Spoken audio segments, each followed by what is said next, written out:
lot of it is back to the basics.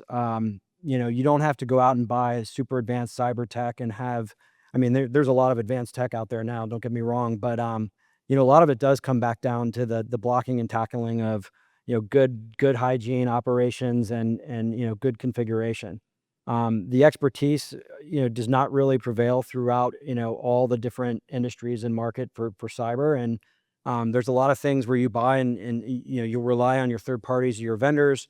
You'll set it, you'll forget it, and you got it installed and assume that everything's working the way that it should.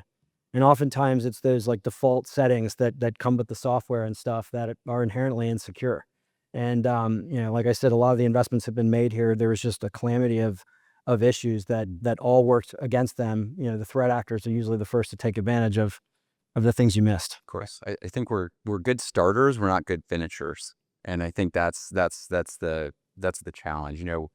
We buy a lot of stuff. There's a lot of advanced tech out there. There's a lot of things that we can do, and then a lot of it ends up on the shelf or half implemented, and really like not managed in an ongoing fashion and kept up to date, kept up to speed, properly and fully implemented. And I see that. I look across industry and see the cybersecurity budgets have grown year over year. Of course.